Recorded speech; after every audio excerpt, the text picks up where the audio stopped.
Assalamualaikum warahmatullahi wabarakatuh. Sobat Misteri Sunyi Mencekam. Kisah misteri kali ini bercerita tentang dua orang pemuda yang menguak misteri tentang lemah layat. Ini adalah cerita misteri kisah nyata, karya besar dari Mr. Simpleman. Dan bagaimanakah cerita selengkapnya? Langsung saja kita simak. Sebuah cerita yang berjudul Dua Kuli Bangunan Menguak Misteri Lemah Layat. Riuh suara motor dan angkot bersaut-sautan, tidak ada yang mau mengalah. Dari kursi penumpang angkot biru laut, dua lelaki parubaya menatap jalanan. Ekspresi wajah mereka khawatir. "Jancok," sahut salah seorang dari mereka. "Bisa terlambat ini." Lelaki yang satunya menoleh. Ia mengkerutkan dahi menatap kawannya. "Kamu kira cuma kamu seorang yang khawatir? Halah. Sudah, lari saja yuk. Gak sempat ini kalau kita nungguin ini." Mereka sepakat. Lantas mereka melompat lari dalam angkot, mulai berlari menuju jalanan stasiun. Berjibaku dengan orang lalu lalang, mereka abaikan keringat di dahi, menembus lautan orang yang sibuk dengan urusan mereka masing-masing. Satu yang mereka harus tuju, kereta yang akan membawa mereka pergi. "Bodoh kamu, Gus. Kalau besok ada urusan, seharusnya nggak kamu ajak aku main gaplek." Agus, lelaki gondrong dengan kumis tipis itu tertawa sembari menghela nafas panjang. Ia merasa geli atas apa yang terjadi. "Halah, bacot. Yang penting kemarin menang kan, dapat duit banyak," ucap Agus gemas. Ia cita kepala Ruslan, kawan yang akan menemaninya sebelumnya. Agus dan Ruslan setuju daripada nganggur. Lebih baik mereka ikut kawan, meski hanya sebagai kuli bantuan. Tapi setidaknya dari sana mungkin hidup mereka akan berubah. Tidak lagi harus terdengar kiri kanan tetangga yang mengecap mereka sebagai pengangguran yang gak punya masa depan. Kereta melaju jauh meninggalkan kota kelahiran Agus. Di sini kehidupan baru bagi Agus dan Ruslan akan dimulai.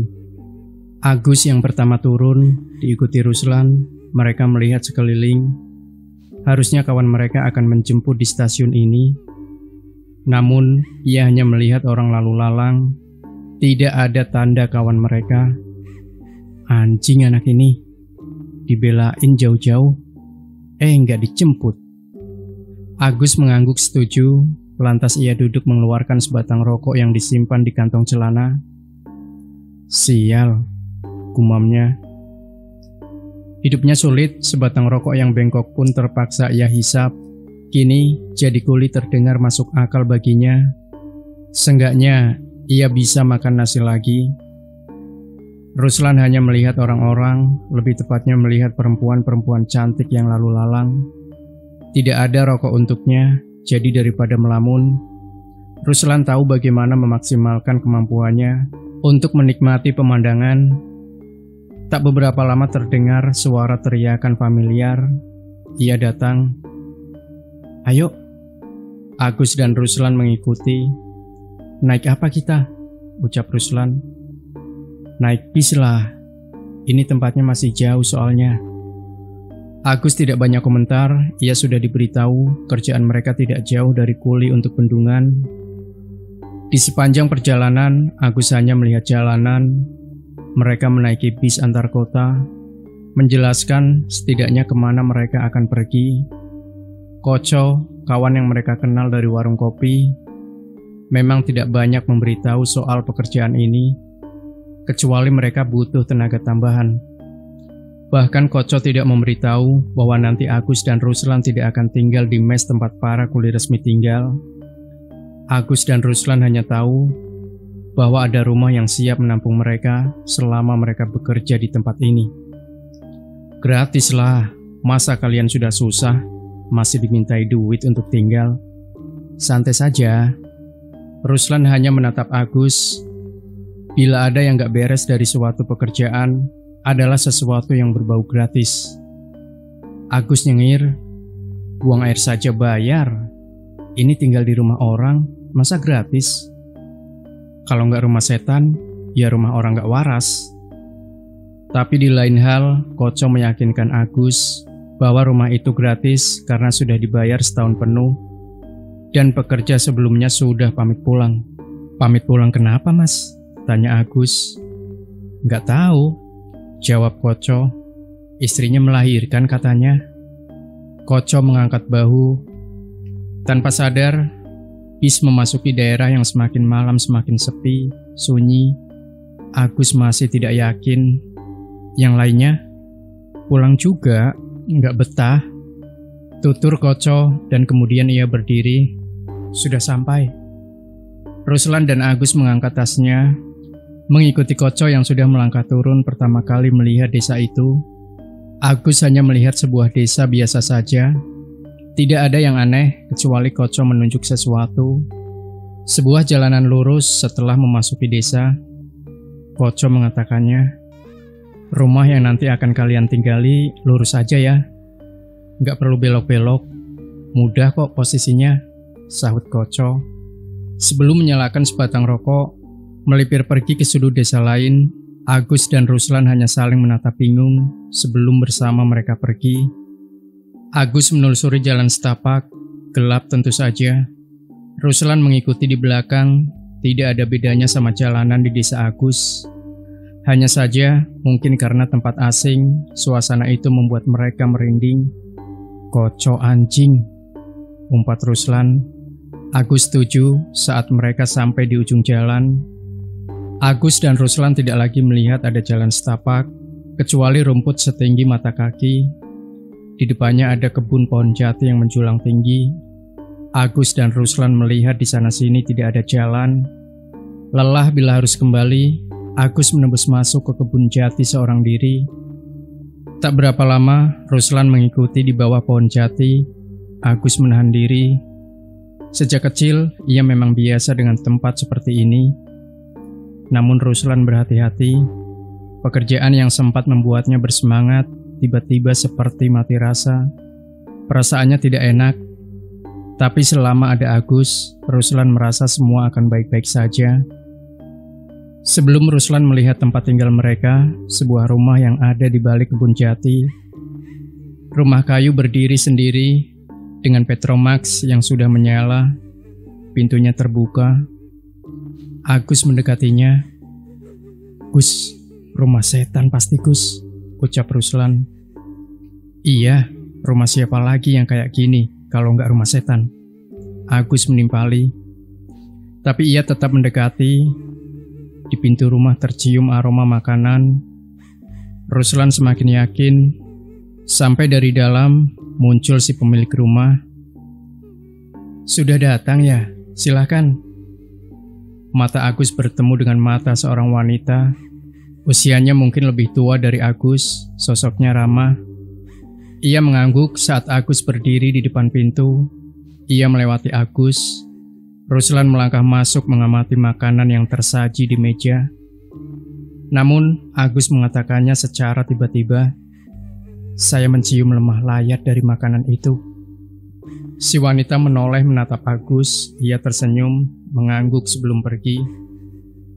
Agus baru tahu ada rumah lebih besar tidak jauh dari tempat ia berdiri. Agus menutup pintu. Gak usah dimakan, Rus. Biarin aja, ucap Agus. Ia memandangi rumah besar di seberang dari jendela. Ruslan mendekati. Perasaanku tadi nggak ada rumah loh di situ. Rumahnya demit, kata Agus tertawa, membuat Ruslan kesal. Goblok, saut Ruslan. Aku tahu kamu dulu suka ngilmu, tapi jangan begitu ngomongnya.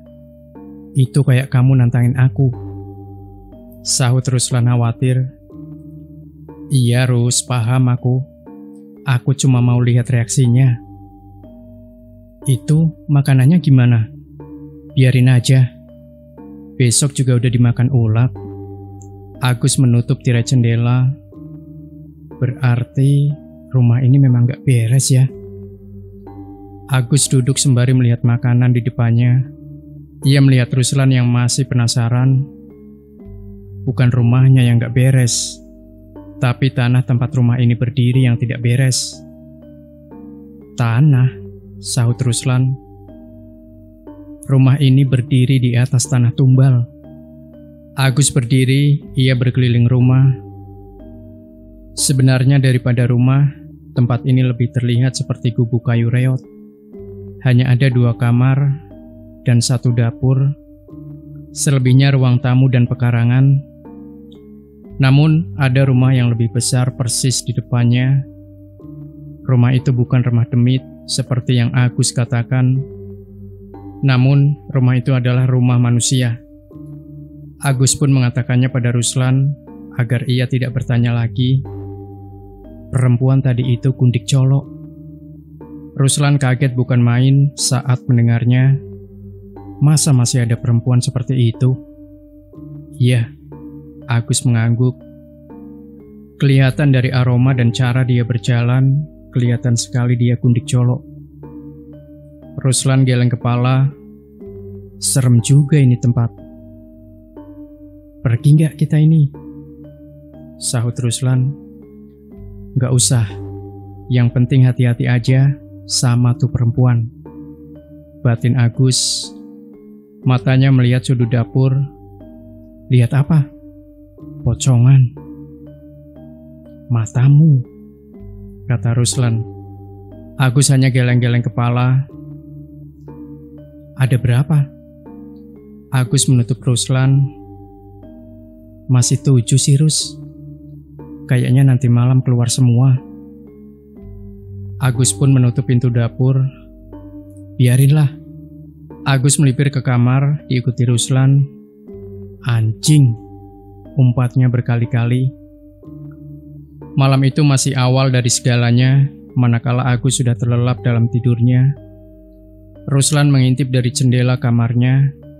Di sana, jauh di tempat rumah tempat perempuan itu tinggal, ia dengan berdiri tepat di jendelanya, tengah menatap tempat Ruslan mengintip. Anjing kamu, Gus. Gara-gara mulutmu, semalam gak bisa tidur aku. Sahut Ruslan mengejar Agus yang sudah menyampirkan tasnya, bersiap menemui Koco yang sudah menunggu di luar rumah. Beberapa kali Agus melirik Ruslan, senyumannya mengembang. Yang nyuruh kamu gak tidur itu siapa? Sahut Agus cengengesan. Sampai di depan, Agus membuka kain yang ia gunakan untuk menutupi makanan. Ketika kain dibuka, Ruslan melompat. Melihat makanan semalam, dipenuhi belatung yang memakan saripati. Bau busuk langsung menusuk hidung Agus dan Ruslan. Busuk, ucap Agus. Ya sudahlah, kesiangan kita. Agus dan Ruslan melangkah keluar. Tepat di depan rumah, tiba-tiba mereka berhadapan dengan perempuan itu. Ia menunduk, mengucap, "Monggo." Agus ikut menunduk, kemudian melewatinya.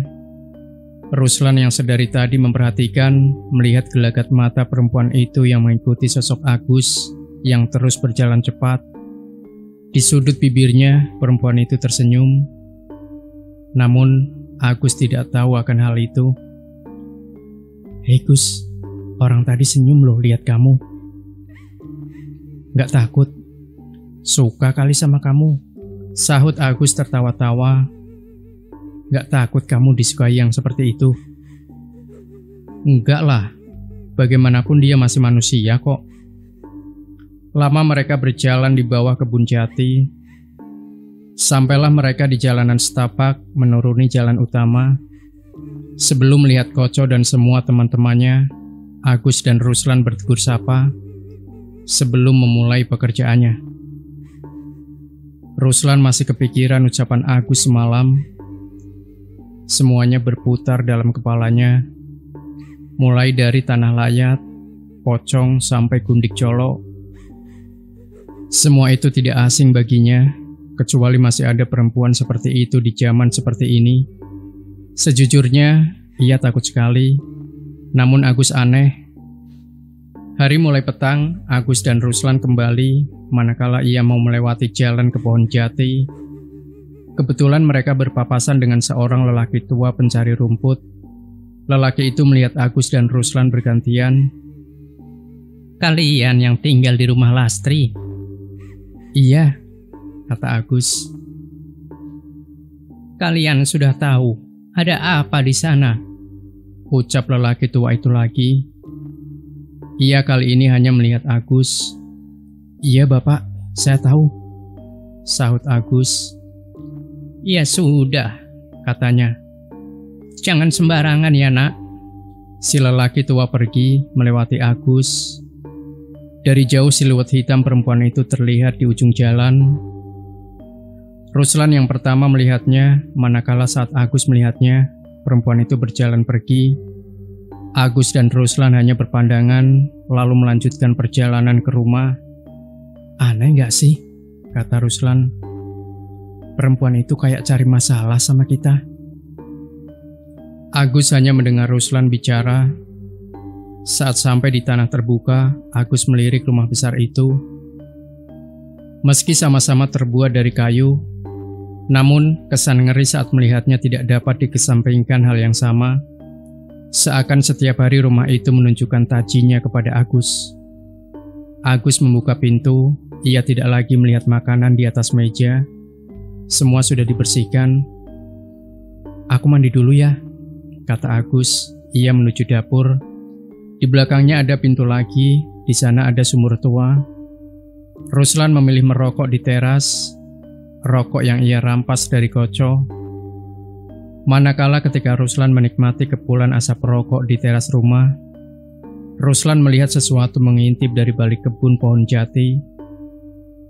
Ruslan mendelik, ia tidak salah lagi, yang mengintip itu pocong.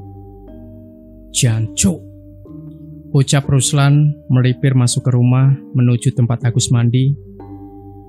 Kebetulan Agus baru selesai, ia melihat Ruslan, rokok di mulutnya mengepul tanpa ia sentuh. Pocongan ya, kata Agus sembari mengeringkan rambutnya. Itu di kamar mandi ada 2. Ruslan mengikuti Agus. Pindah aja lah Gus, nggak tenang aku di sini. Saat itulah Agus mengintip rumah besar itu dari jendela. Matanya seperti tengah mengawasi. Gini Rus, kata Agus serius. Ia tidak pernah seserius ini. Tanah tapal biasanya dipakai oleh orang kaya atau enggak orang berpengaruh. Sekarang pikir, kira-kira ada apa ya di rumah itu? Ya mungkin dulunya rumah ini tanah tapal, tapi belum dibersihkan. Iya kali, dikira aku nggak tahu ngebersihin tanah kayak gini sih, nggak sembarangan, dan jarang orang mau. Bahkan orang ilmu kayak kamu, nggak bakal mau bersihin kan? Kata Ruslan. Ia masih melihat Agus yang masih mengawasi. Tahu aku maksudmu Rus, kata Agus. Sekarang ia duduk. Gunanya perempuan itu apa coba?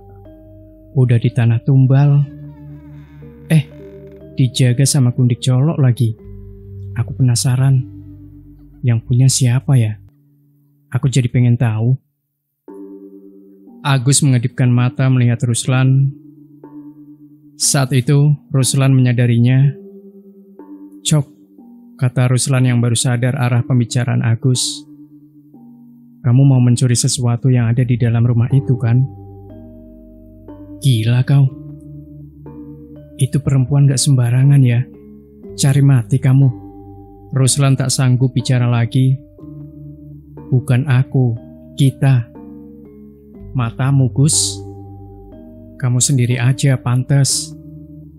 Dari awal sudah dikasih sesuatu yang gak masuk akal sama yang punya rumah. Halah. Agus tertawa. Enggak lah. Aku juga gak segila itu. Aku itu cuma penasaran aja. Kerjaan itu perempuan jagain apa? Atau enggak ngapain dia? Kalau pocongan yang di belakang kamu kan cuma bisa ngeliatin kita. Nggak bakalan ngapa-ngapain. Nah, masalahnya, tuh perempuan juga ngawasi kita. Pasti ada sesuatu, sahut Agus. Ruslan diam. Gus, boleh tanya? Ruslan mencoba untuk tenang, Agus mengangguk. Kata orang, Tanah tumbal kalau dijaga pocong. Tanahnya ditanami kain kafan dari orang yang meninggal. Itu betul. Agus mengangguk.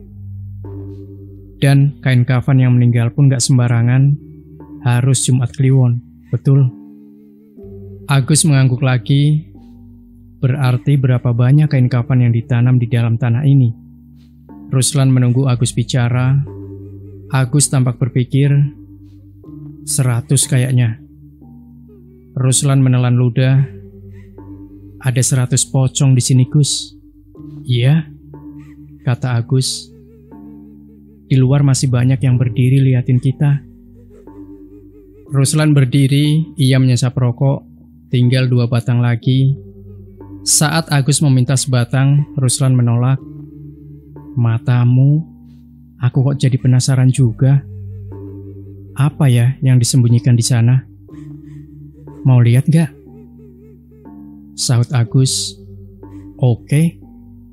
Agus membuka pintu diikuti Ruslan. Loh, kok sekarang? Gak nanti lebih malam toh? Agus tetap berjalan, Ruslan kebingungan. Mereka sampai di depan pintu, Agus mengetuknya. Dan perempuan itu muncul, melihat Agus dan Ruslan. Daripada saya penasaran, saya mau tanya sama Anda. Anda ini jaga apa sebenarnya? Kata Agus, Ruslan hanya melongo melihat kawan baiknya yang sudah hilang otak. Perempuan itu tersenyum mengangguk, lalu berujar lirih. Silahkan masuk, Mas. Agus melangkah masuk, Ruslan mengikuti di belakang. Ia melihat perempuan itu yang masih menunduk, memberi hormat pada mereka. Setelah Agus dan Ruslan duduk, ia menutup pintu, menguncinya.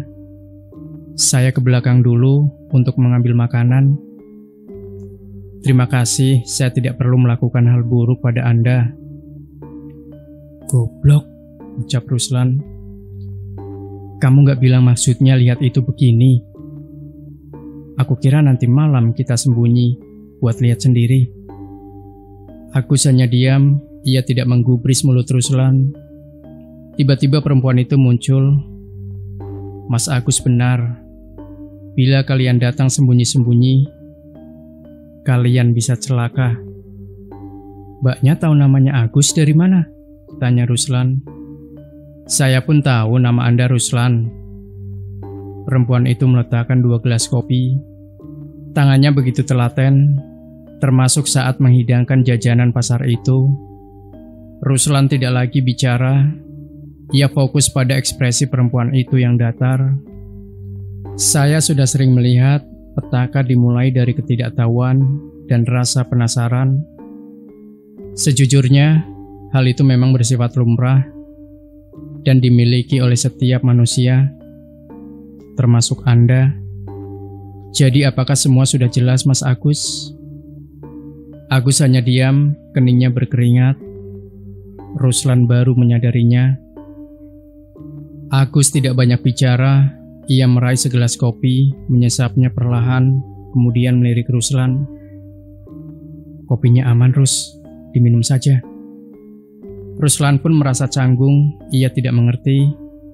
Perempuan itu duduk dan tidak memandang mereka. Matanya kosong melihat tempat lain. Dengan perlahan perempuan itu menengok pada Agus dan Ruslan. Kalian masih ingin tahu ada apa di sini? Agus dan Ruslan diam saja. Tidak ada pembicaraan lagi. Saat Agus kemudian mengatakannya, terima kasih suguhannya. Saya pamit, Mbak. Saya pamit, Mbak Lastri. Agus berdiri, perempuan itu mengangguk. Ruslan merasa aneh. Ia tahu Agus tiba-tiba berubah semenjak ia melewati pintu. Seperti ada sesuatu yang tidak dapat ia katakan, manakala Mbak Lastri sudah membuka pintu. Agus dan Ruslan melangkah pergi. Ketika tiba-tiba Ruslan tercekat. Di luar rumah Mbak Lastri berjejer pocong. Agus dan Ruslan bergegas pergi. Ia mencium aroma busuk yang membuat Ruslan menutup hidung. Meski Agus berjalan biasa saja, ia seperti melamun, matanya kosong. Ruslan segera menutup pintu. Ia melihat pocong-pocong itu menatap rumahnya. Di sana, perempuan itu masih berdiri di pintu. "Ada apa Agus sebenarnya?" tanya Ruslan. Agus hanya bengong, matanya benar-benar kosong. Karena lelah menunggu Agus menjawab, Ruslan memberikan sebatang rokok di mulut Agus. Beberapa saat kemudian, Agus seperti baru sadar. "Cok, minggat yuk." Ruslan heran. Agus masuk ke kamar, memasukkan semua bajunya ke tas secara serampangan. Ruslan yang masih kebingungan, lantas mendorong Agus, bertanya dengan kesal. "Ada apa sih sebenarnya? Kamu tadi loh nggak apa-apa. Apa karena kopi?" Agus menggeleng. "Kopinya nggak apa-apa, Rus. Tapi..." Agus menelan ludah. Seperti lidahnya keluh. "Kamu sih bodoh. Ngapain nyamperin ke rumahnya? Jadi gini kan sekarang?" Ruslan menatap Agus kesal. "Itu pocong pasti sengaja biar aku lihat kan? Sialan si Lastri." "Aku kasih tahu ya Rus," kata Agus. "Ini adalah tanah tumbal. Kamu dengar sendiri kan gimana ucapannya kalau kita sembunyi-sembunyi cari tahu. Dia ngancam itu sebenarnya. Satu yang harus kamu ingat dalam kepalamu, kalau kamu niat buruk ke tanah tumbal, nasibmu bisa tragis. Jadi karena itu, kamu datangin dia langsung?" tanya Ruslan. "Iya, buat minta izin kalau dia ngasih tahu." "Terus dia sudah ngasih tahu apa yang dia lakukan?" Ruslan melihat gelagat Agus berubah. Agus membelakangi Ruslan. "Dia perempuan yang gila, Rus. Aku mencium aroma darah di sana." "Darah apaan?" "Darah pocong kali yang kita lihat tadi," sahut Ruslan. Enggak, sahut Agus. "Aku pernah cium aroma kayak gini. Ini bukan darah karena luka. Ini darah apa ya?" Agus tampak berpikir. "Darah yang baunya amis sekali. Darah perjanjian." Agus langsung sadar. "Perjanjian? Tumbal maksudmu, pocong tadi?" Ruslan masih bingung. "Goblok kamu ya Rus. Tumbal itu nggak harus manusia," kata Agus mulai kacau. "Tanah tumbal itu maksudku. Tanah ini ditanami bermacam-macam tumbal. Ada kain pocong, rambut yang punya rumah pun bisa jadi tumbal, tumbal binatang. Orang dulu, terutama mereka yang punya nama, menggunakan bermacam-macam tumbal agar tidak ada yang punya niat buruk bisa mencelakainya.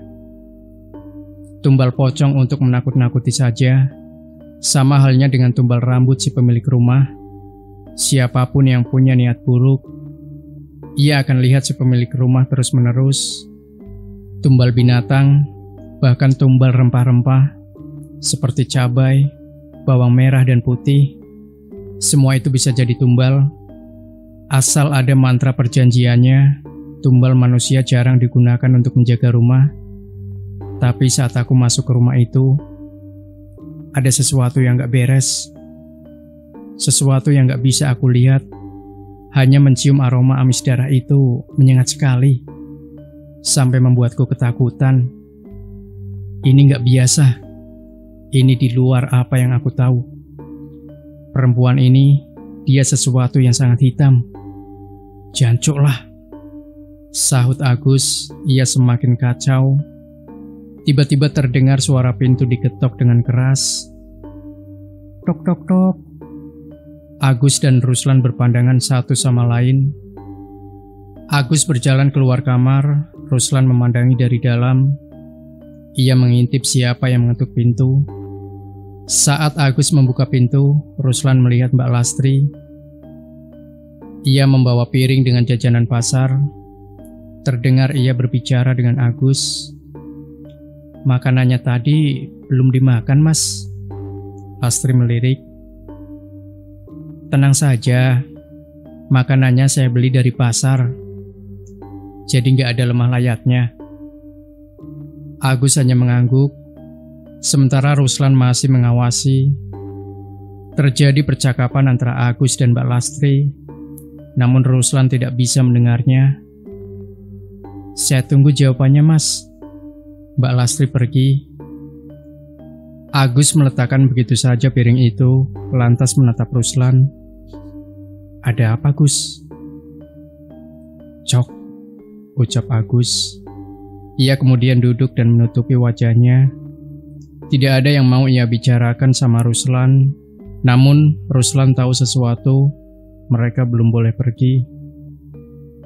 Agus benar-benar tidak mau bicara lagi. Lantas ia masuk ke kamar, lalu tidur. Ruslan pun mengikuti. Meski seranjang, Ruslan merasa pasti Mbak Lastri mengatakan sesuatu.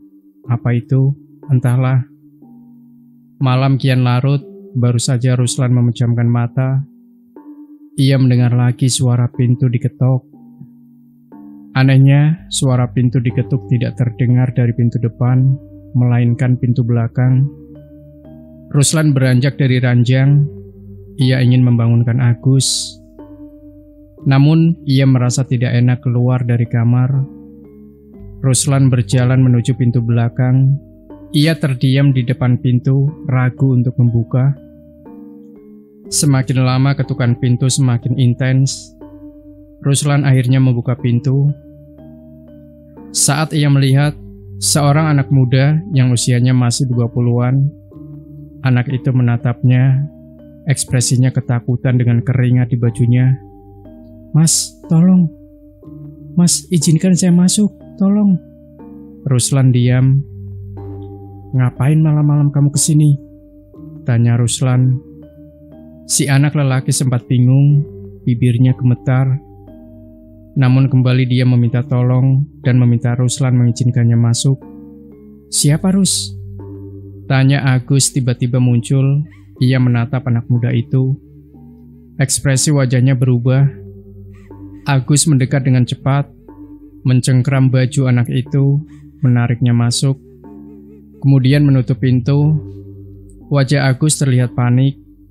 "Goblok, kamu maling di tanah tumbal. Cari mati kau." Ruslan baru sadar apa yang terjadi. Ia menatap anak lelaki itu yang kini ketakutan. Ruslan ikut panik. Belum selesai pembicaraan Agus, tiba-tiba pintu depan diketuk. Tok tok tok. Ruslan dan Agus menatap pintu. Mereka terhenyak. Agus mendorong masuk anak itu ke kamar, menyembunyikannya di bawah ranjang. Ruslan membuka pintu. Ia melihat Mbak Lastri berdiri dengan parang. Wajah Mbak Lastri melotot dengan senyuman segaris, nyaris seperti menahan luapan amarah. Di tangannya, Mbak Lastri menggenggam parang. "Ada apa lagi ya, Mbak?" kata Ruslan. Ia melihat gelagat Mbak Lastri yang kemudian matanya menyapu isi dalam rumah.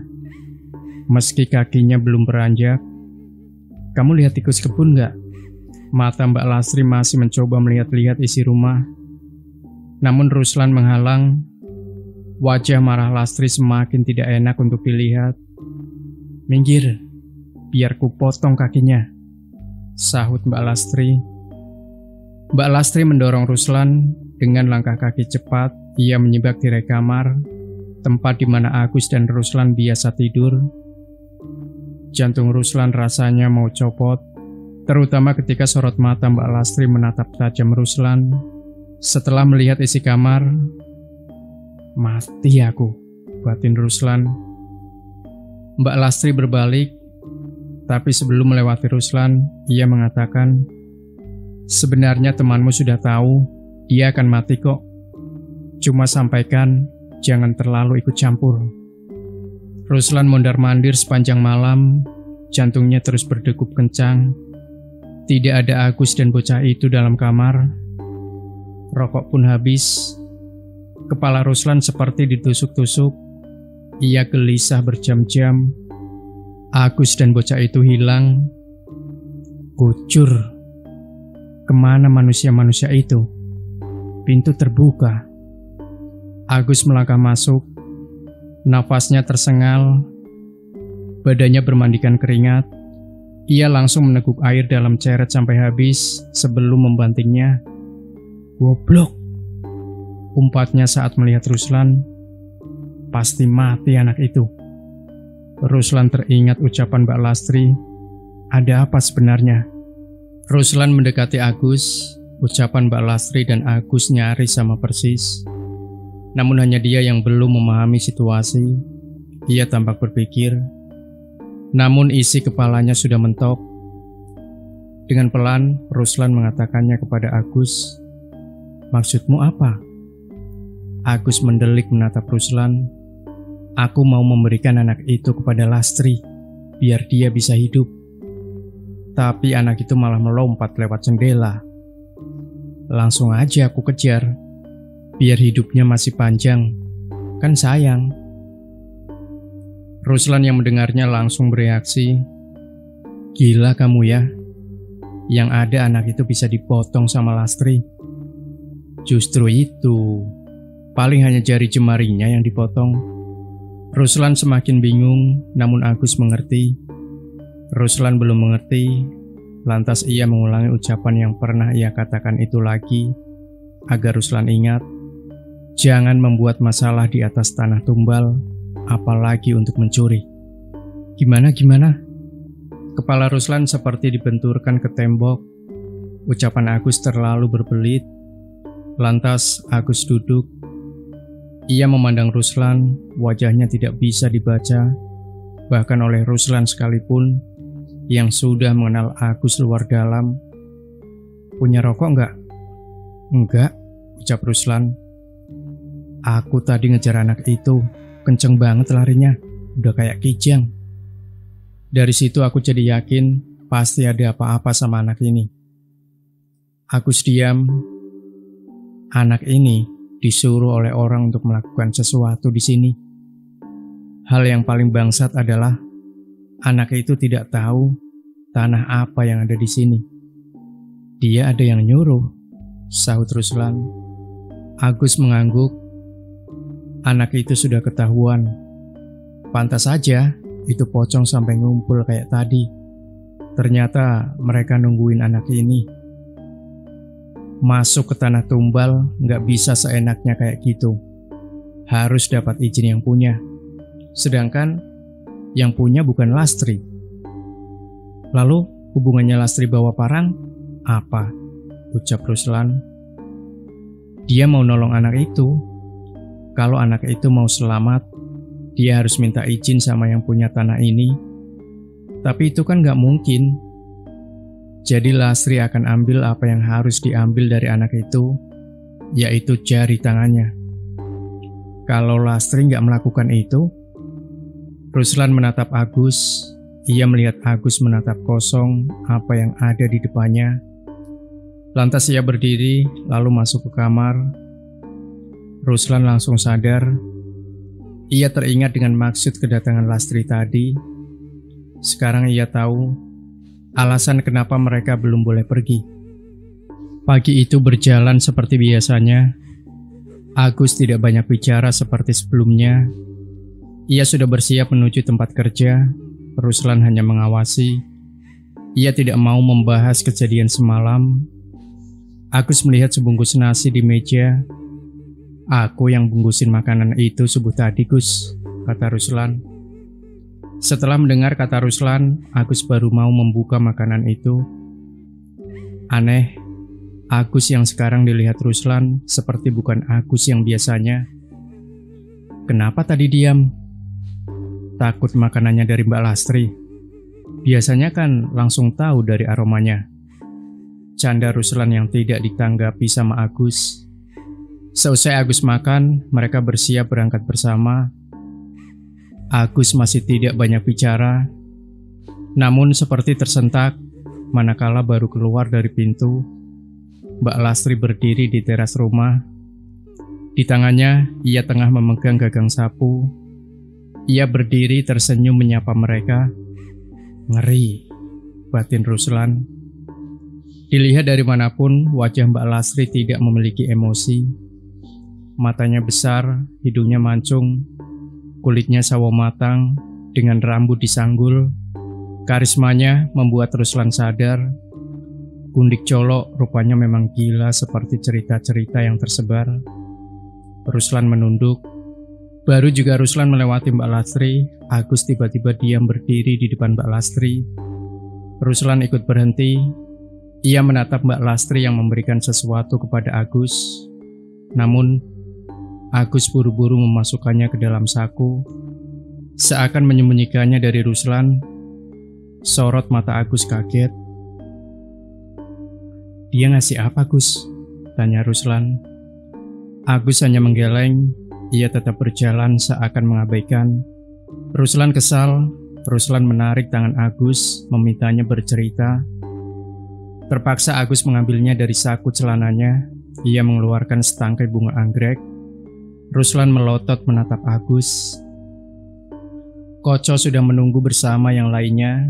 Ia membagikan jatah rokok hari ini kepada Agus dan Ruslan. Namun, Koco merasa hari ini ada yang berbeda dengan dua kawannya. "Ada apa sih ini? Kok mukanya pada nggak enak?" Ruslan melewati Koco berbicara.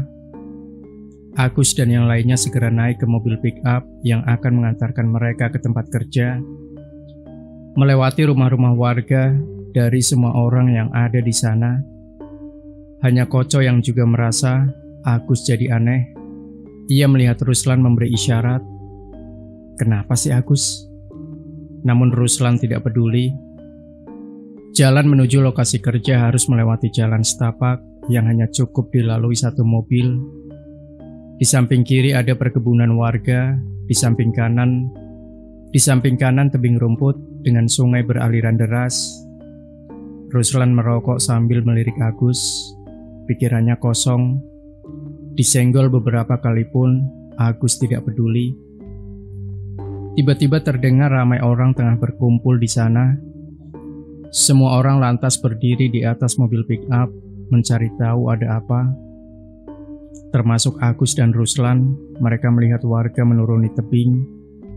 Koco yang saat itu dekat dengan satu warga yang mendekat langsung bertanya, "Ada apa, Pak?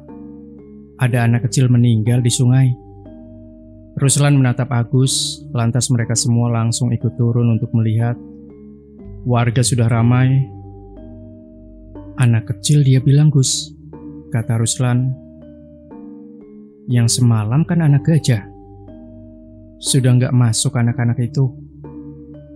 Bukannya tertawa, Agus justru ikut turun melewati kerumunan warga.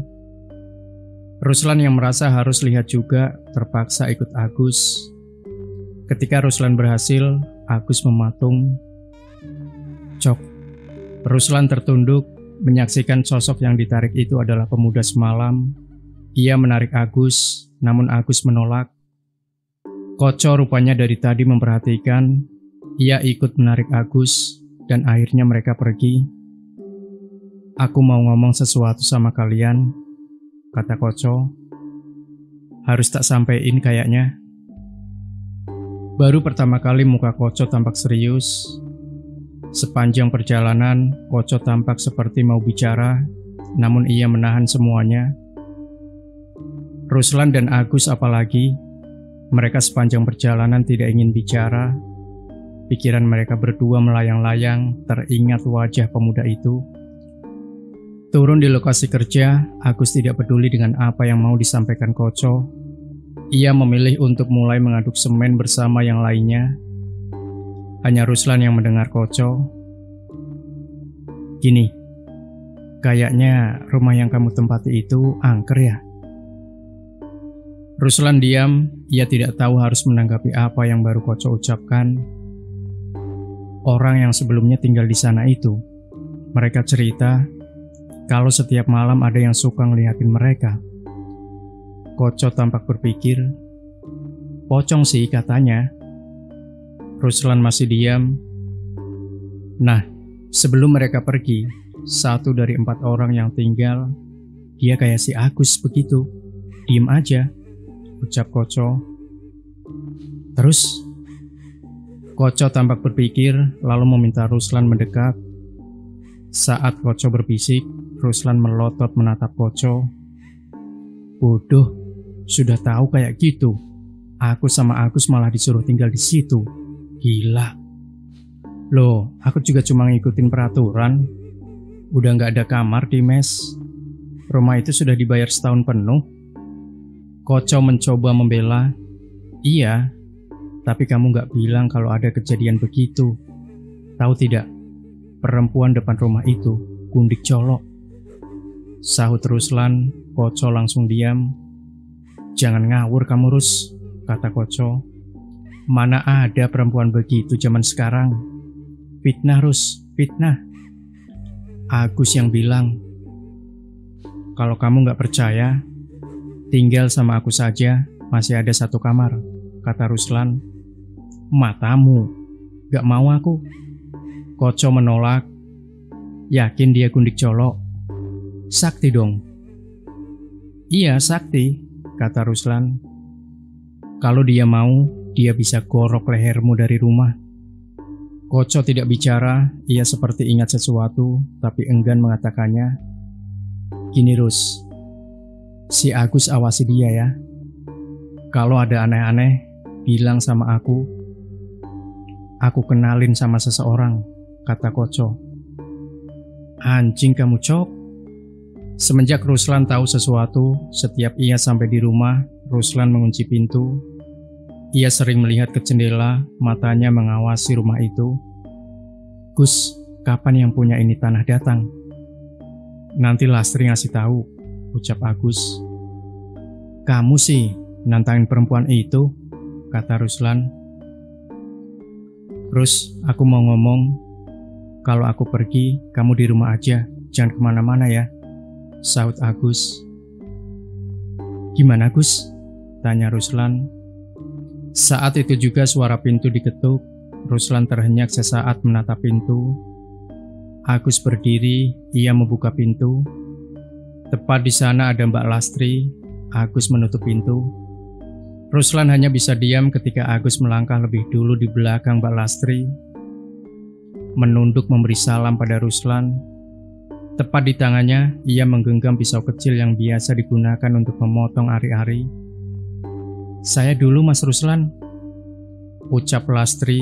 Ia mengikuti Agus masuk rumah. Ruslan langsung lari. Ia menembus kebun jati. Ia harus mencari Koco, menyampaikan apa yang ia lihat, tepat seperti apa yang Koco ceritakan siang tadi. Manakala Ruslan berlari, ia mencium aroma kentang sekeliling kebun jati dipenuhi pocong. Mas, tolong bukakan tali saya. Satu di antara mereka mendekati Ruslan. Ia melayang. Hanya beberapa senti dari atas tanah.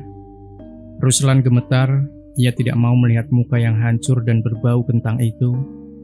Ruslan lanjut lari. Syukur Ruslan tahu di mana biasa anak-anak nongkrong.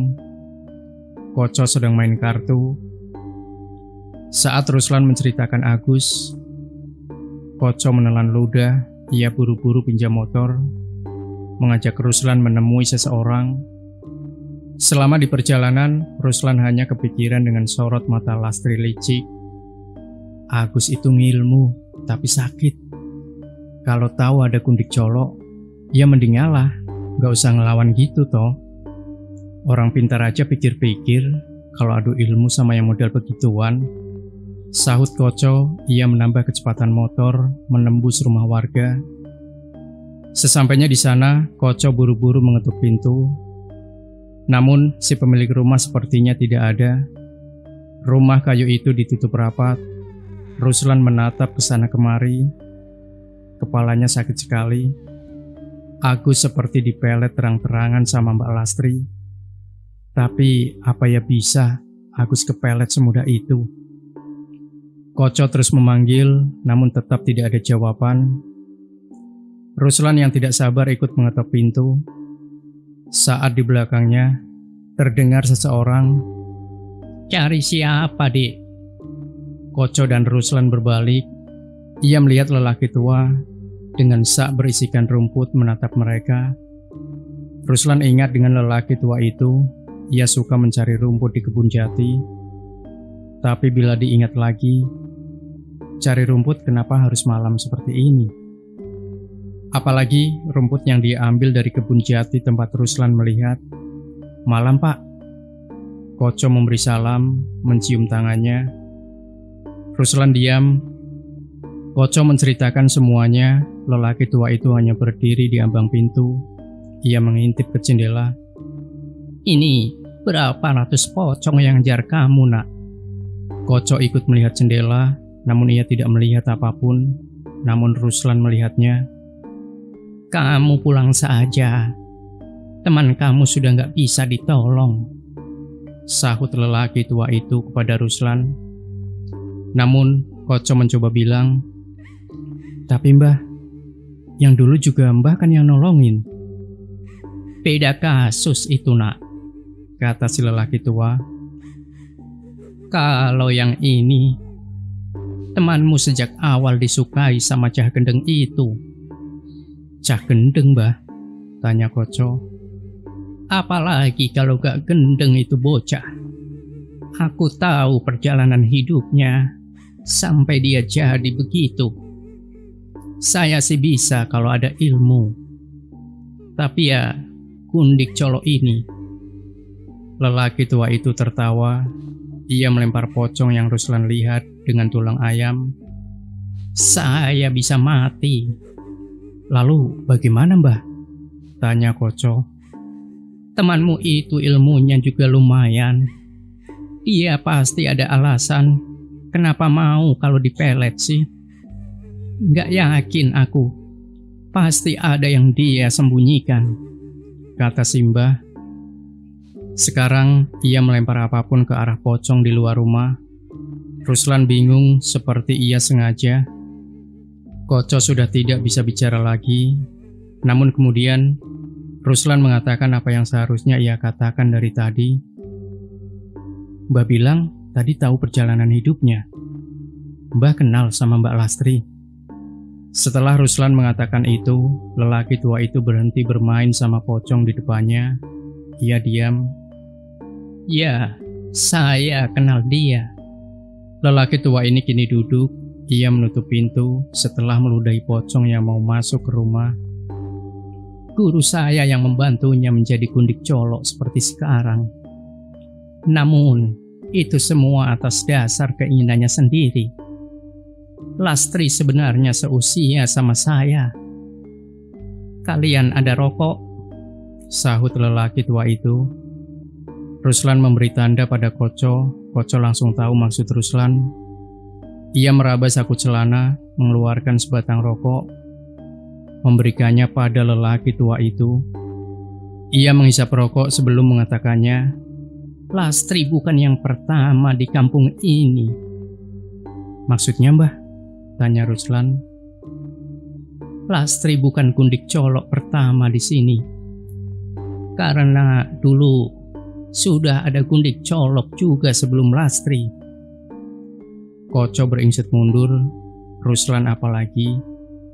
Lehernya meremang, merinding. Satu Gundik Colok saja sudah nggak waras. Ini malah sudah ada sebelumnya. "Lalu bagaimana akhir Gundik Colok sebelumnya, Mbah?" tanya Ruslan. Koco hanya bisa menelan ludah di rumah kayu itu. Mendadak hening, sepi sekali. Bahkan api Petromax bergoyang tidak normal. Lelaki tua itu tampak berpikir, "Sebelum Lastri ada di depan, setidaknya kalian kembali." Lelaki tua itu berdiri, ia membuka pintu. Jauh di sana, Mbak Lastri berdiri di teras rumah. Matanya kosong melihat ke arah pintu. Lelaki tua itu menatap Ruslan dan Koco. "Saya tidak bisa membantu banyak. Temanmu, dia sudah ada di rumah. Masalah ini, coba selesaikan dengannya." Ruslan melirik ketika ia berpapasan dengan Lastri yang kemudian masuk ke rumah lelaki tua itu. Ia mendengar Lastri menggumamkan sebuah nama, Purnomo. Jadi, nama lelaki tua itu adalah Purnomo. Untuk apa Lastri masuk ke rumahnya? Apakah ada sesuatu yang mau mereka bicarakan? Parah. Aku masih nggak percaya Gundik Colok masih ada. Malah ada 2 lagi di desa ini. Gila, kata Koco di atas motor. Ruslan hanya berucap, bacot. Koco diam. Setelah Koco mengantar Ruslan, ia kembali ke rumah itu, melewati kebun jati sendirian. Dari jauh, rumah itu sudah bisa dilihat pintunya terbuka. Tepat ketika Ruslan melewati pintu, ia melihat Agus tengah duduk seperti menunggunya. Dari mana? Cari rokok, Gus. Agus hanya mengangguk, seakan tidak mau mendebat Ruslan. Ia masuk ke kamar. Sebelum masuk, Agus mengatakannya, kamu nanti tidur di kamar sebelah ya, aku ingin sendirian. Ruslan tidak menjawab, Agus berbeda. Berjam-jam sudah berlalu, Ruslan masih belum bisa memejamkan matanya. Lantas ia tiba-tiba merasa harus tahu apa yang ada di dalam rumah itu. Apa yang dijaga sampai yang jaga harus perempuan seperti itu. Ruslan beranjak dari ranjang, lantas ia berpikir untuk memeriksanya saja. Ia melewati kamar Agus, berjalan pelan-pelan. Saat Ruslan merasa ada yang salah, ia kembali membuka gorden yang menutupi kamar Agus di sana. Ruslan terhenyak melihat Agus duduk bersila di atas ranjang. Di depannya darah berceceran. Agus memuntahkan darah dengan mata terpejam. Hei Cok, kamu ngapain Cok? Ruslan mendekati Agus, menepuk-nepuk pipinya. Namun Agus seperti tidak sadarkan diri. Ruslan kebingungan, lantas ia buru-buru mengambil segelas air ke dapur, meminumkannya pada Agus. Namun ia terus memuntahkannya. Tiba-tiba terdengar suara Lastri berteriak. Agus belum juga sadar, namun di luar, pintu depan digedor-gedor dengan keras. Suara Lastri berteriak seperti orang tengah marah. Ruslan mendekati pintu. Buka! Buka goblok! Ruslan pun membuka pintu. Lastri langsung masuk. Ia berjalan pincang dengan tangan menyeret parang. Ruslan langsung menyusul Lastri. Namun Lastri keluar dari kamar dengan sendirinya, menyeret Agus. Ia menjambak rambutnya yang panjang. Agus masih muntah darah. Ruslan mencoba menahan Lastri, namun tatapan matanya membuat Ruslan ngeri sendiri. Mundur kau. Mbah, bisa dibicarakan baik-baik, Mbah. Tidak perlu pakai parang ya, ucap Ruslan. Lastri berhenti. Ia menatap Ruslan menghunuskan parangnya. Mbah, maksud saya Mbak. Lastri menyeret lagi.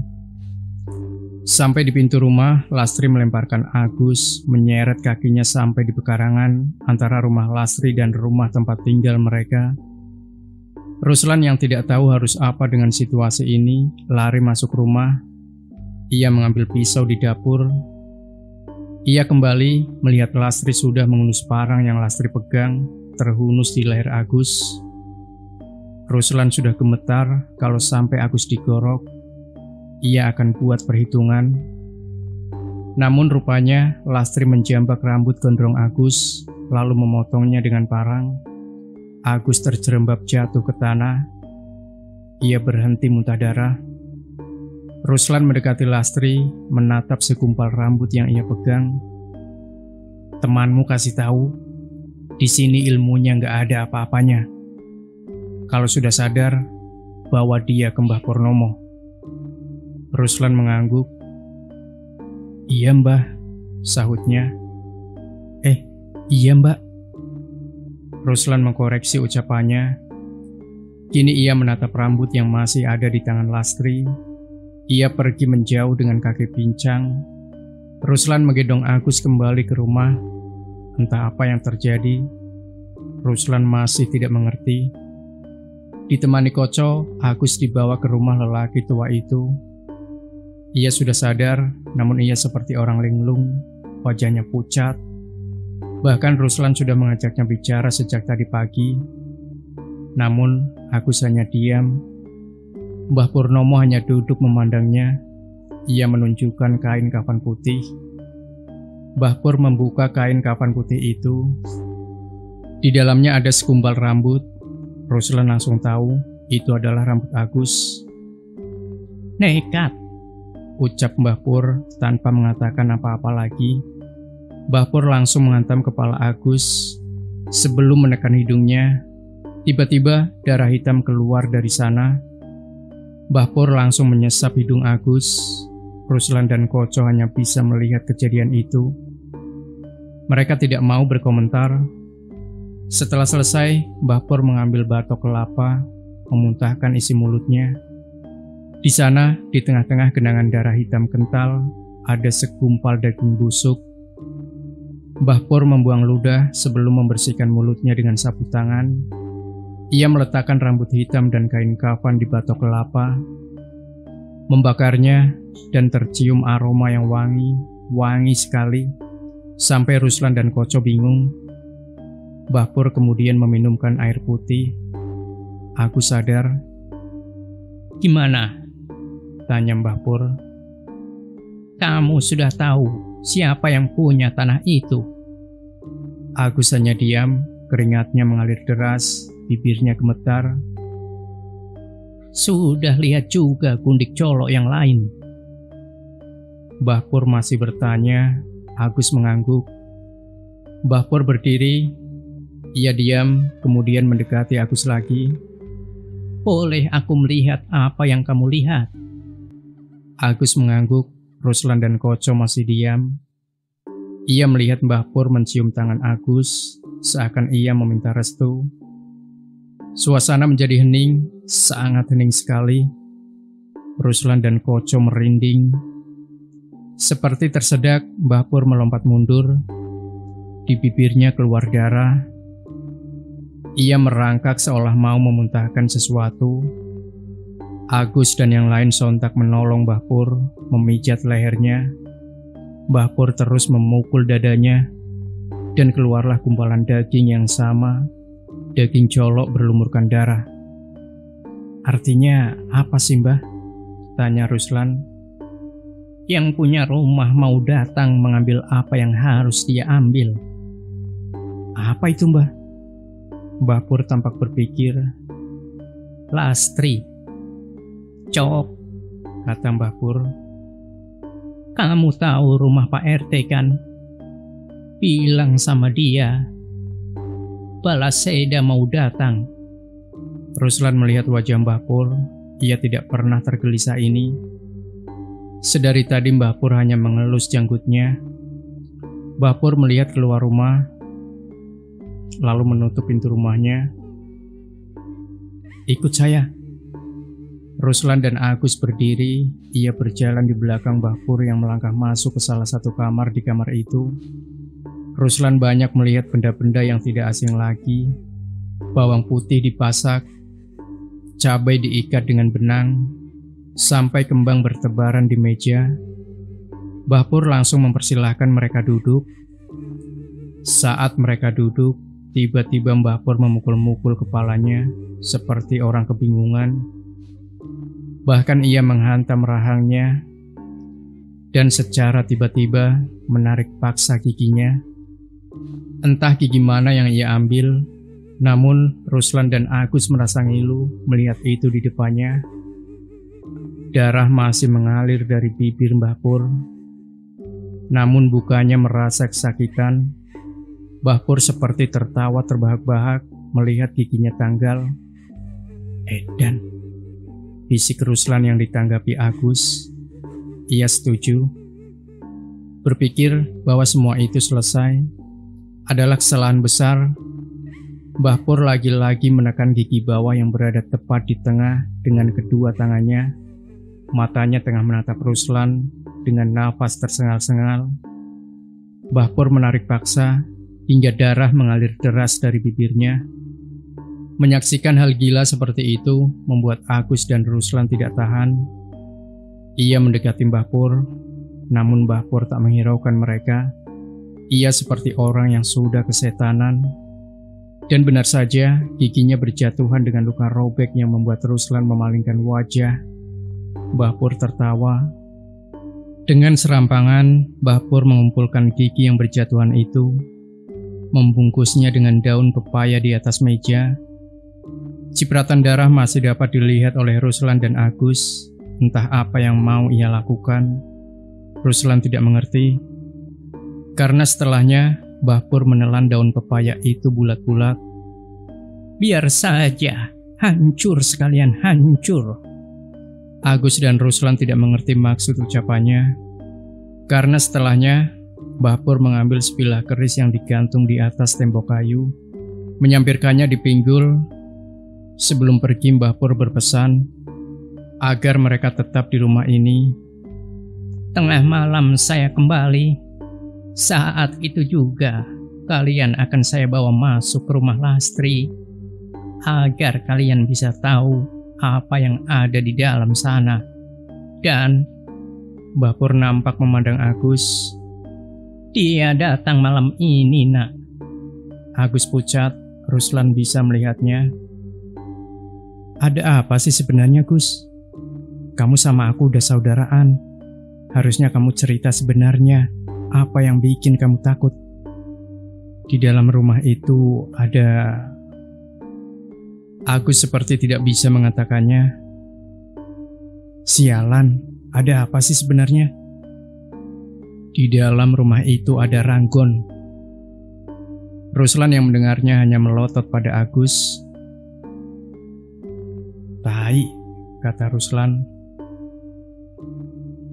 Pantas yang jaga model kayak gitu. Lastri yang ngasih tahu kamu apa gimana? Model barang seperti itu tidak boleh diperlihatkan sama yang jaga.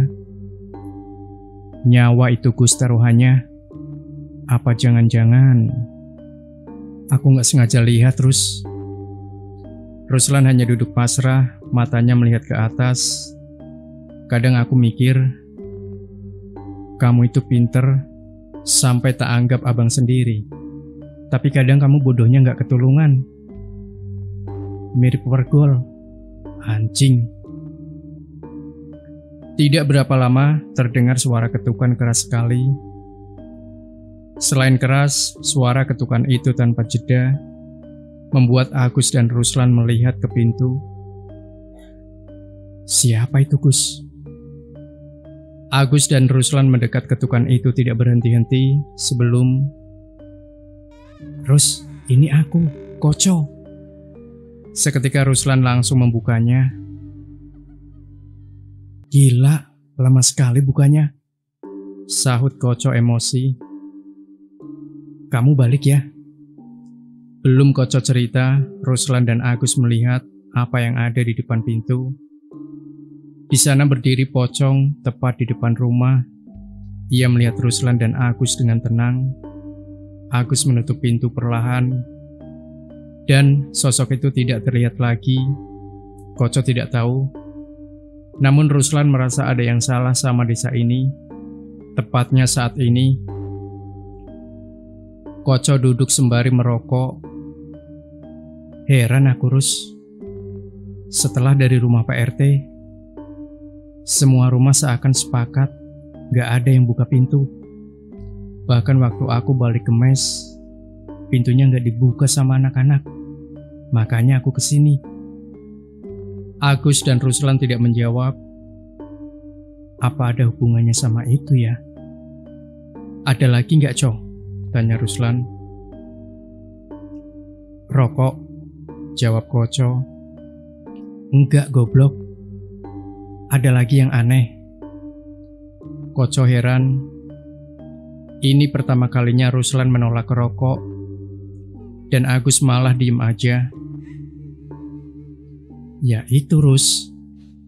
Di depan pintu aku nemu piring isi bubur, tapi cuma digelitakin aja. Nggak ada yang makan. Mas, buka mas. Tiba-tiba terdengar suara bersautan. Ruslan dan Agus pura-pura tidak mendengarnya. Berbeda dengan Koco, ia lantas berdiri. Ada orang kayaknya di luar. Jangan dibuka, Co. Sudah, duduk aja.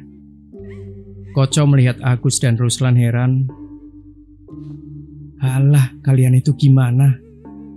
Kalau orang yang nasibnya kayak aku tadi, Koco melewati Agus dan Ruslan. Suara-suara itu terdengar semakin lama semakin bising. Mas, buka mas. Mas, buka mas. Ruslan dan Agus hanya berdiri. Tepat saat Koco membuka pintu, ia tidak menemukan siapapun di sana. Ruslan dan Agus pun merasa janggal. Ia tidak melihat apapun di luar pintu. Koco merasa heran, lantas menatap dua kawannya. Mereka saling memandang satu sama lain sebelum terdengar suara barang jatuh dari atas. Koco berbalik, ia mendapati karung putih. Dengan perlahan Koco mendekat, lantas melihat ke atas genteng. Namun, ia tidak menemukan apapun. Koco menatap karung putih itu sebelum ia berbalik melihat wajahnya hancur berantakan. Tanpa pikir panjang, Koco langsung masuk. Anjing, kata Koco menatap Ruslan dan Agus. Pocongan Gus, pocongan Rus. Agus dan Ruslan melihat Koco. Lantas mereka kemudian bicara bersamaan. Rokok Malam itu dilewati 3 orang itu dengan cerita tentang penghuni tanah layat itu. Di sini Koco sudah mengerti semuanya. Hampir semalam suntuk, Ruslan, Koco, dan Agus menghisap rokok. Sementara di luar terus terdengar suara itu yang saling bersautan. Buka mas, buka. Sialan, diam. Bentak Ruslan menggedor-gedor tembok kayu itu. Setelah berteriak, tiba-tiba hening, suara itu menghilang. Ruslan pucat. Pintu terbuka, semua mata langsung memandang ke pintu. Bersamaan itu, Mbah Pur masuk melihat ketiga orang yang tengah merokok di ujung ruangan. Baju Mbah Pur dipenuhi darah, wajahnya muram berantakan. Lantas ia menatap Agus. Ayo ikut, biar urusannya selesai. Cuma Agus Mbah, tanya Ruslan. Koco juga merasa harus ikut. Lantas kemudian berdiri, Mbah Pur menatap Koco dan Ruslan bergantian. Tapi, kalau kalian ikut nggak apa-apa. Tapi nyawa kalian tidak bisa aku jamin ya. Koco duduk lagi. Ruslan melangkah mengikuti Agus dan Mbah Pur. Begitu keluar dari pintu, Ruslan baru sadar. Suasana desa ini benar-benar lain. Tak seorang pun terlihat di sepanjang jalanan desa. Bahkan binatang pun lenyap semua. Tak ada makhluk apapun yang hidup kecuali mereka. Pintu ditutup.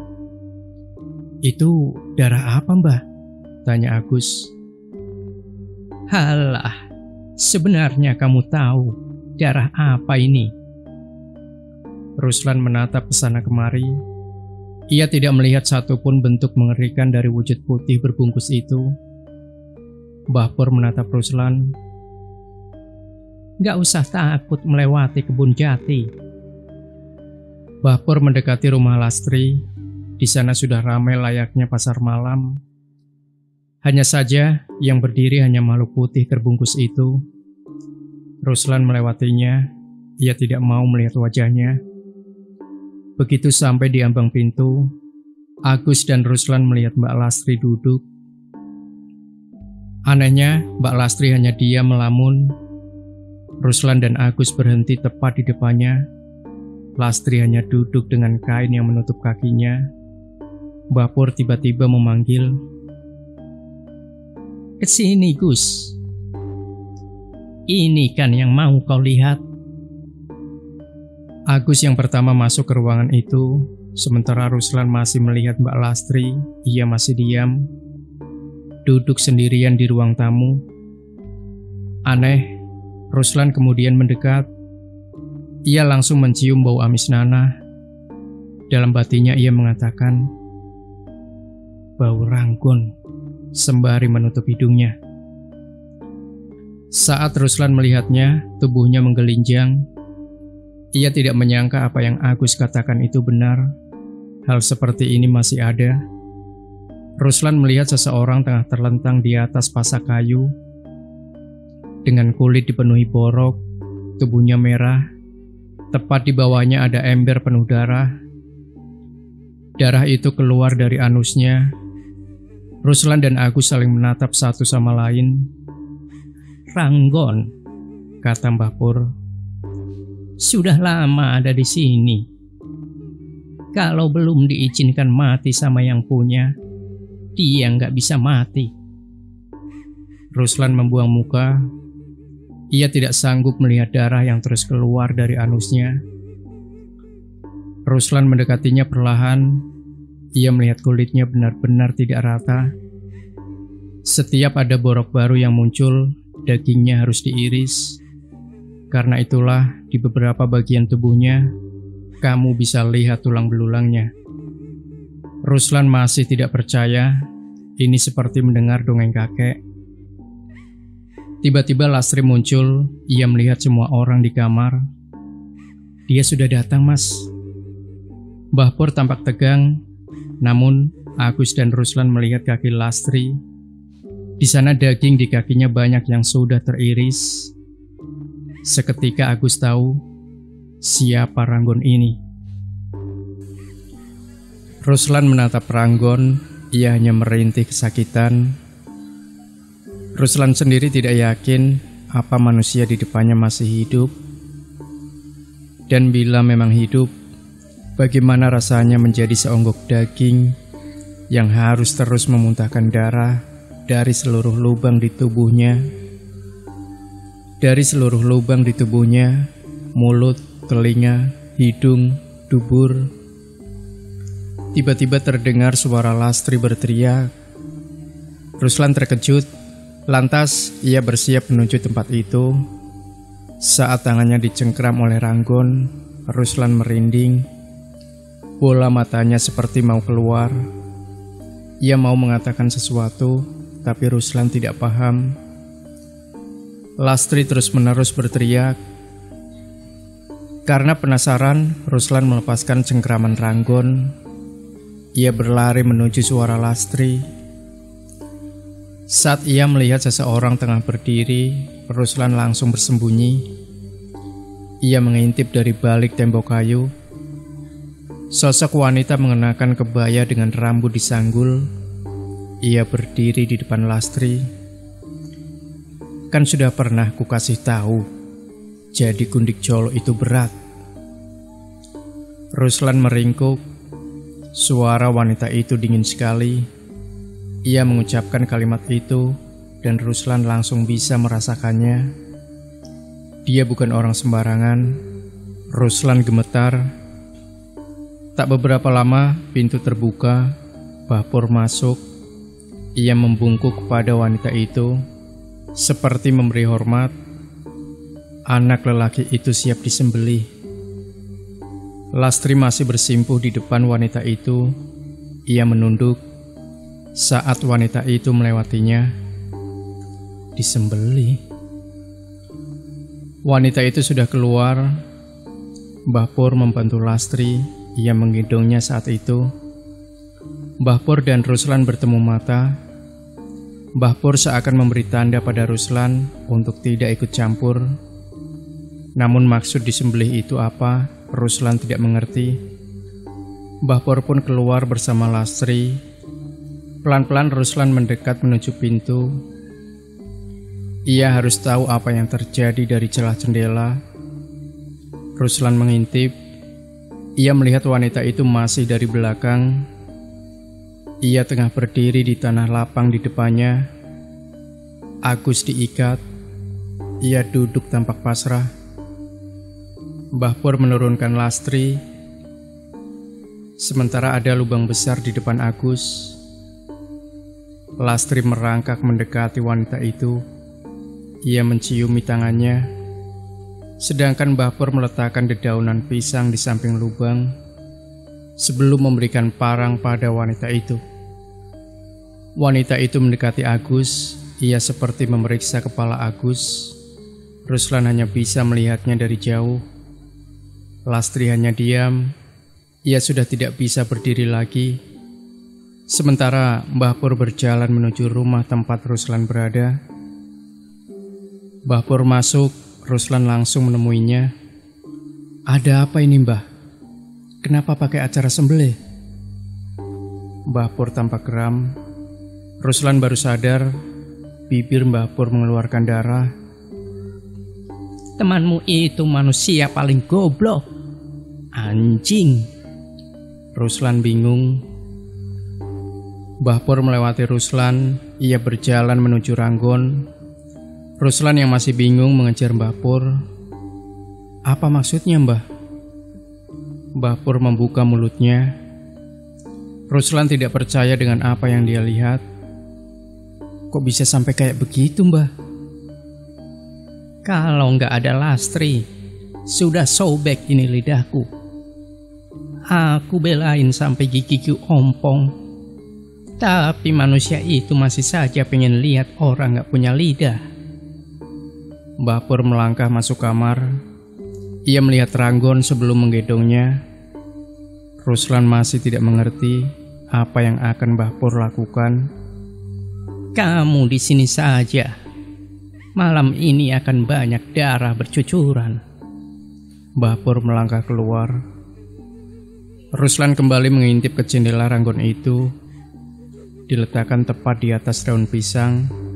Di samping lubang itu, wanita misterius itu lantas melepaskan cengkramannya dari kepala Agus.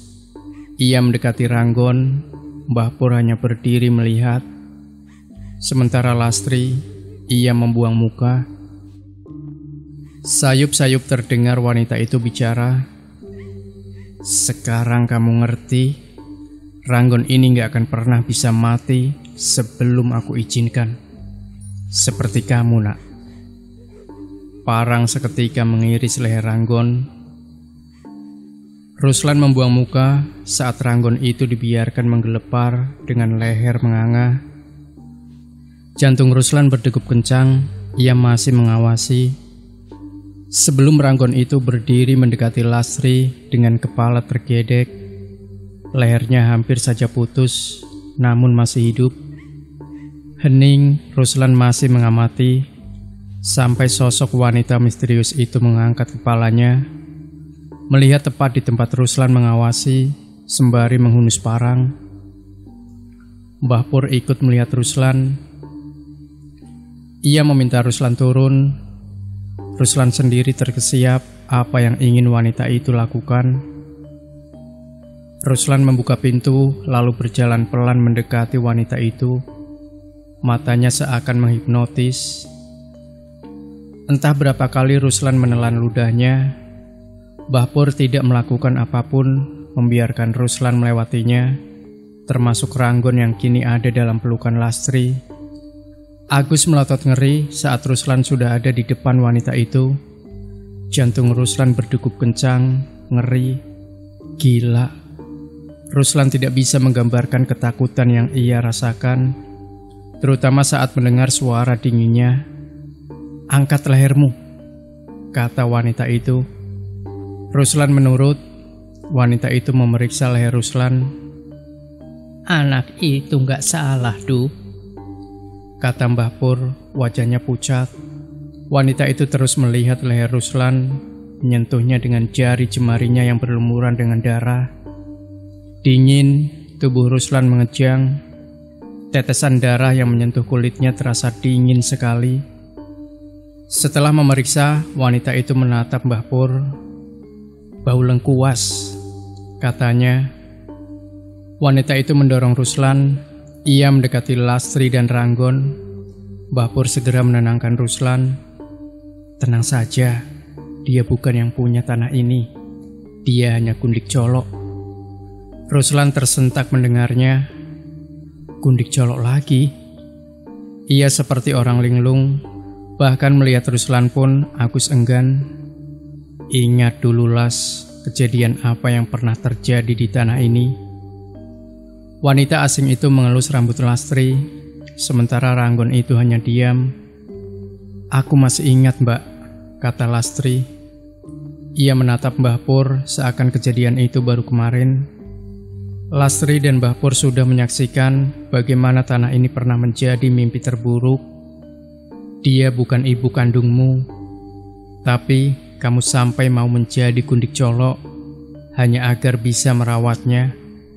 Padahal sudah berapa banyak orang disiksa oleh Ranggon yang kamu peluk ini, kata wanita itu. Ingat lagi kejadian itu, dan sekarang ada yang tahu dia hidup, kontraknya selesai. Wanita itu kembali berbisik, keluarga Anggodo sudah menginginkan kepalanya sejak dulu, dan sekarang aku kesini menagih kontrak yang sudah kamu sepakati. Benar kan, Pur? Kamu juga ada di sana, mendengar Lastri bersumpah setelah menjadi gundik colo itu. Biarkan dia mati sekarang. Sebagai orang yang menerima penderitaan menjadi gundik colo dan mengorbankan semuanya sepertimu, aku ikut bersimpati, bahkan sampai kau curi berapa banyak tali pocong untuk kau tanam di tanah ini, agar tak satu orang pun mau mendekati tanah ini. Tapi pemuda itu, dia sudah tahu. Pur, kata Lastri, kamu sudah saya anggap saudara sendiri. Kamu mau ikut membunuh bajingan satu ini? Wanita itu tersenyum, lantas menatap Purnomo. Mbah Pur tampak pucat. Ia menggelengkan kepalanya. Sudah, Latri, aku tidak bisa membantumu. Gelar gundik colo yang kamu emban sudah sangat berat, ditambah tugas menjaga Ranggon. Ingat apa yang dia pernah lakukan. Ranggon yang kamu jaga itu siapa? Berapa banyak anak di desa ini yang sudah dia siksa? Manusia biadab. Wanita itu berdiri, ia menjilati darah di parangnya. Sementara Mbah Pur memaksa Lastri melepaskan Ranggon yang lehernya sudah menganga. Sudahlah, lepaskan dia, kata Mbah Pur di tengah ketegangan itu. Ruslan lantas berdiri berteriak, sebenarnya ada apa ini? Semua mata lantas memandang Ruslan tajam. Ruslan menelan ludah sebelum kembali menunduk lalu diam. Ceritakan, Pur, biar anak bau lengkuas itu mengerti ada apa di sini, kata si wanita. Mbah Pur mendekati Agus dan Ruslan, lalu menunjuk rumah Lastri. Dulu, itu adalah rumah orang terpandang di desa ini, kata Mbah Pur. Beliau orang yang baik, bijaksana, dan dihormati penduduk desa. Namun sayang, umurnya tidak panjang. Ia meninggalkan seorang istri tanpa anak. Namanya adalah Chandramaya. Setiap hari Chandramaya duduk di depan rumah ini, menyaksikan anak-anak desa bermain di depan rumah. Karena hanya rumah ini yang punya latar luas untuk bermain, termasuk aku dan Lastri, kata Mbah Pur. Namun, sesuatu terjadi. Setiap hari satu persatu anak di desa ini tumbang. Mereka sakit, namun bukan sembarang sakit. Awalnya tidak ada yang curiga apa yang terjadi. Sampai guruku mencium ada yang tidak beres. Karena semua anak memiliki gejala yang sama, muntah darah. Ucap Mbah Pur, Lastri hanya diam saja. Bayangkan setiap malam di setiap rumah terdengar rintihan rasa sakit yang sama, semacam bencana yang dibuat oleh seseorang. Di sanalah akhirnya guruku mengatakannya, anak-anak di desa ini terkena kembang bayang. Kembang bayang? Sahut Ruslan tidak percaya apa yang ia dengar. Setiap anak itu keluar dari bayang atau tempat tidur, mereka akan langsung mati. Tapi bila dikembalikan ke tempat tidurnya, anak itu hidup lagi. Hal itu terjadi sampai 7 kali. Bila tetap dipaksa keluar dari tempat tidur, mereka mati untuk selamanya. Warga desa mulai cemas. Masalahnya, anak-anak itu selama di atas bayang, mereka seperti disiksa. Kulitnya menjadi lembek, kuku jarinya mengelupas, mata mereka merah dan tidak bisa tidur. Mereka terus merintih. Saat itu, warga desa akhirnya mulai melakukan pertemuan. Saat itulah guruku mengatakannya. Di sana guruku mengatakannya bahwa ini semua perbuatan dari Chandramaya. Untuk menghilangkan ini semua tidak akan mudah, karena semua ini berurusan dengan nyawa. Namun guruku berpesan, ia akan bertapa sebentar, mencari cara agar wanita itu tidak berbuat lebih jauh. Warga sangat kesal. Mereka sudah siap akan membakar Chandramaya, namun guruku melarangnya. Yang mereka hadapi sudah bukan manusia lagi. Untuk itu, Lastri diberi tugas untuk menjadi anak angkatnya, meredakan bencana yang sudah ia buat. Mbah Pur menatap Lastri. Namun, Lastri tidak tahu di mana seharusnya dia berpihak. Goblok. Mbah Pur tampak kesal. Warga yang sudah tidak sanggup akhirnya mendatangi rumah itu. Mereka membawa pedang, celurit, parang, sampai obor saat itu. Desa sangat mencekam. Sialnya, wanita itu sudah menunggu depan rumah. Seperti orang sinting, Chandramaya justru tertawa terbahak-bahak melihat warga kesal. Ia berbicara bahwa bila ia tidak punya anak, maka semua orang di desa ini tidak pantas juga punya anak. Tidak hanya itu, Chandramaya mengatakan ia sudah kesal menjadi bahan perguncingan warga. Tanpa banyak bicara, warga menangkapnya, menggorok lehernya. Bahkan setelah ia mati, kepalanya terus dipukul oleh tongkat oleh warga beramai-ramai, sebelum akhirnya ditinggalkan begitu saja di depan rumahnya. Mbah Pur kembali menatap Lastri. Aku masih bisa mencium aroma darah. Mbah Pur kemudian sedikit tertawa. Ia menatap Ruslan dan Agus. Lucunya, keesokan pagi, warga melihat Chandramaya dan Lastri berjalan-jalan, belanja di pasar, mengambil semua yang dia inginkan tanpa membayar sepeser pun. Sementara warga meratap kebingungan, ketakutan menyebar. Maghrib, warga berkumpul lagi, lantas kemudian bergegas ke rumah Chandramaya. Kali ini, ia diseret, sementara badannya diikat di atas jerami. Ia dibakar hidup-hidup. Teriakan melengking Chandramaya terdengar hingga membuat merinding.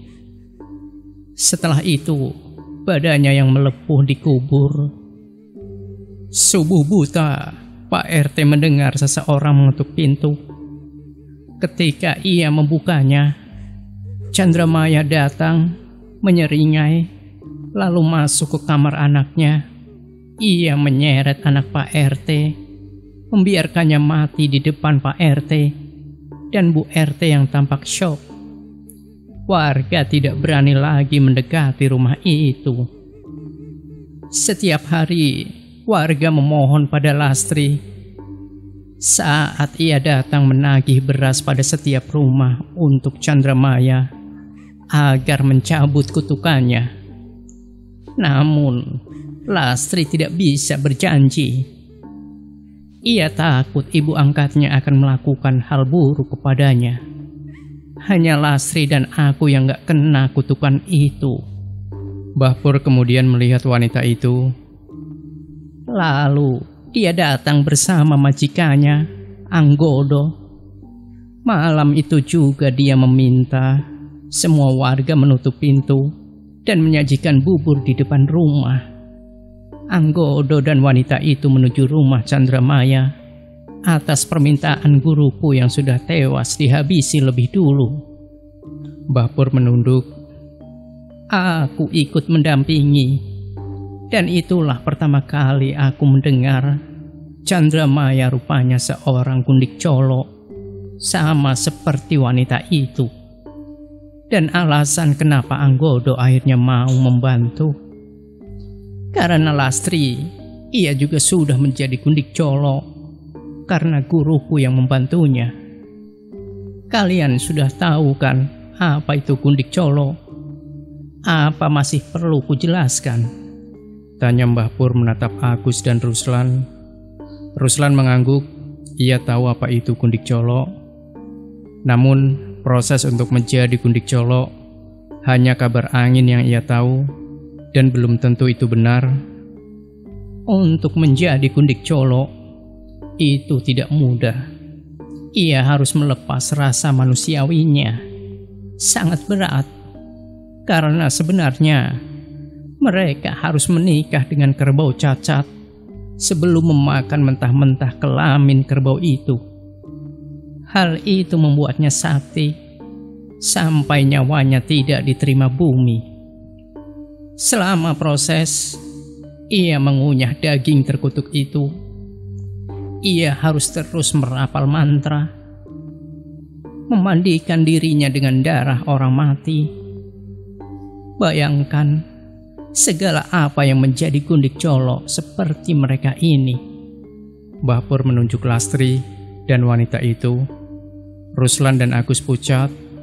Mereka yang bisa melihat atau merasakan pasti langsung tahu bahwa gundik colo tidak lebih seperti manusia yang sudah mati.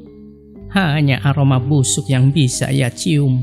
Bahkan dukun pun akan lari terkencing-kencing bila berurusan dengan gundik colo.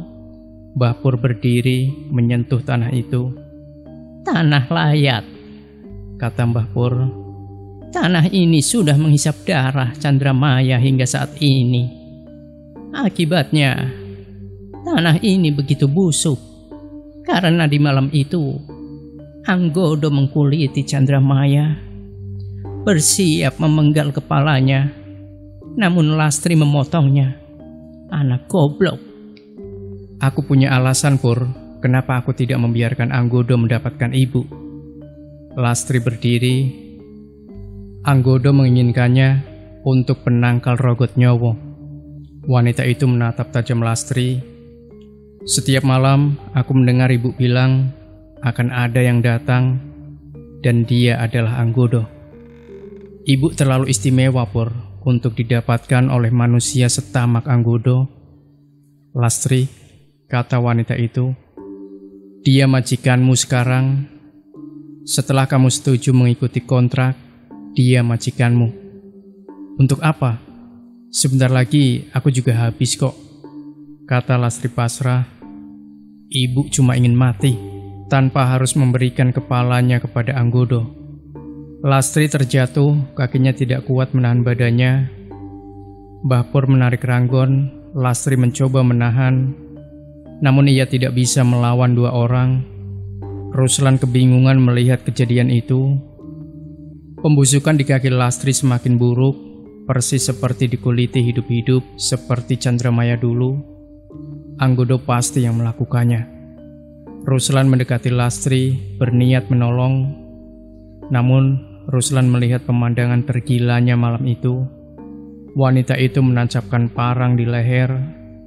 Sabetan parang masih terganjal di leher sebelum wanita itu menginjaknya sampai kepalanya akhirnya terlepas.